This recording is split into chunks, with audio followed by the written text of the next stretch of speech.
Hi hello నమస్తే welcome to వెరిడియన్ studios.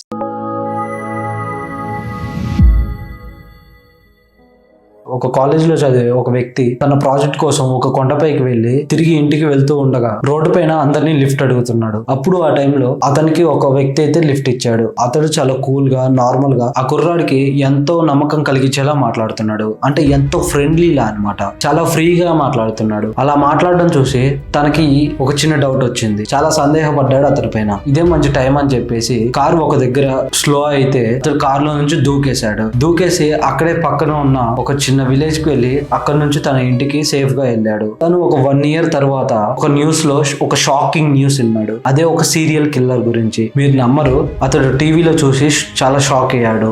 ఏంటంటే ఆ రోజు కార్ లో ఎవరినైతే ఎక్కించుకొని అంత ఫ్రెండ్లీగా మాట్లాడి అంత క్యాజువల్ గా ఎవరైతే మాట్లాడారో అతనే ఆ సీరియల్ కిల్లర్. తన అదృష్టం చాలా బాగుంది కదా, దగ్గర ఆ సీరియల్ కిల్లర్ 30 మందిని అయితే చంపాడు అనేది తెలిసింది. అతడు చేసిన మర్డర్స్ కి తనకి ఉరిశిక్ష అయితే వేశారు. అప్పుడు కార్ లోంచి దూకి పారిపోయిన వ్యక్తి ఎవరైతే ఉన్నారో అతను ఎంత అదృష్టవంతుడు. ఆ రోజు ఒకవేళ కారులోంచి దూకకుండా అలానే వెళ్ళిపోయి ఉంటుంటే ఈ రోజు భూమిపై ఉండేవాడు కాదు. అందుకే మీరు ఎవరినైనా లిఫ్ట్ అడుగుతున్నప్పుడు కానీ మీరు ఎవరినైనా లిఫ్ట్ ఎక్కించుకున్నప్పుడు కానీ చాలా జాగ్రత్తగా ఉండండి.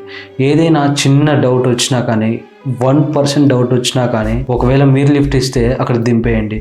ఒకవేళ మీరే లిఫ్ట్ ఎక్కారు అంటే అక్కడ నుంచి పారిపోండి. ఒక అతను టెంపుల్ కి వెళ్ళి చికెన్ తినడం స్టార్ట్ చేశాడు. తర్వాత దాని రిజల్ట్ ఏమైందో చూడండి. ఒకసారి లండన్ లో ఉన్న గోవింద రెస్టారెంట్ అనే ఒక రెస్టారెంట్ కి ఒక అతను వెళ్ళాడు. అది ప్యూర్ వెజిటేరియన్ హోటల్. ఒక బ్రిటిష్ కి చెందిన ఒక కంటెంట్ క్రియేటర్ ఆ హోటల్కి వెళ్ళాడు. అతడు చేసిన పనికి అందరూ షాక్ అయ్యారు. అసలు మ్యాటర్ ఏంటంటే అతను హోటల్కి వెళ్ళి అక్కడ కూర్చొని వెయిటర్ని పిలిచి ఇది వెజిటేరియన్ హోటలేనా అని అడిగాడు.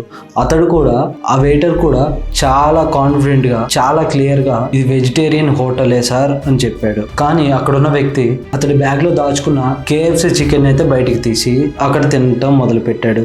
అక్కడ చుట్టూ ఉన్న ప్రజలందరూ అతడిని తిట్టడం మొదలు పెట్టారు. అతను ఇచ్చిన సమాధానాన్ని వింటే మీరు షాక్ అవుతారు. నేను ప్రాంక్ చేస్తున్నాను అని అక్కడ ఉన్న వాళ్ళందరితో చెప్పాడు. ఆ వీడియో సోషల్ మీడియాలో చాలా వైరల్ అయింది. దీనిని చాలా మంది టెంపుల్ చుట్టూ ఉన్న పవిత్రతను పాడు చేస్తున్నట్టుగా భావించారు. దీంతో పోలీసులు రంగంలోకి దిగారు. జరిగిందంతా పోలీసులు తెలుసుకొని అతనైతే అరెస్ట్ చేశారు. అతను అప్పుడు ఒక పోస్ట్ పెట్టాడు. నేను ప్రాంక్ చేయాలి అనుకుంటూ నా లిమిట్స్ నేను క్రాస్ చేశాను అని ఐఎమ్ సారీ అని ట్వీట్ చేశాడు. కానీ పబ్లిక్ మాత్రం మరోలా రియాక్ట్ అయింది. నువ్వు చిన్న లిమిట్స్ కాదు పెద్ద లిమిటే క్రాస్ చేసావు అని. ఇది కేవలం ప్రాంకే కాదు, అందరి నమ్మకం విశ్వాసాన్ని నువ్వు కించపరిచేలాగా చేసావు అని చెప్పేసి అందరూ భావించారు. అతను చేసిన పనికి 2 సంవత్సరాల పాటు జైల్లో శిక్షని అనుభవించాడు. ఇది ఎంతవరకు కరెక్ట్ అంటారు? కామెంట్ సెక్షన్ లో కామెంట్ చేయండి. మీకు ఎప్పుడైనా ఒక రెడ్ కలర్ లో ఏదైనా స్టోన్ కనిపించింది అనుకోండి, దాన్ని అస్సలు విసిరేయకండి. అది ఎంతో ఇంపార్టెంట్ అయినా అది ఎందుకంటే గోల్డ్ కన్నా సిల్వర్ కన్నా అది ఎంతో కాస్ట్ ఎక్కువ. ఎందుకంటే ఇది మార్స్ మీద నుంచి వచ్చిన ఒక చిన్న ముక్క.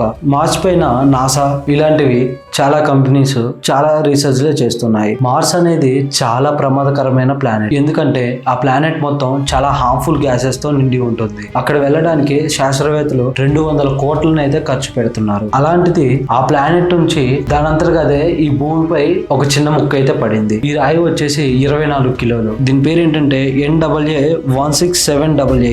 ఎందుకు ఇంత కాంప్లికేటెడ్ నేమ్ పెట్టారని మాత్రం అయితే నన్ను అడగండి. మన శాస్త్రవేత్తలు దేనికి సింపుల్ నేమ్ పెట్టారని దీని గురించి అడగడానికి. ఇది ఆఫ్రికాలోని నైగర్ అనే ఖండంలో దొరికింది. దీని విలువ తెలిస్తే మీరు చాలా షాక్ అవుతారు. $4 million.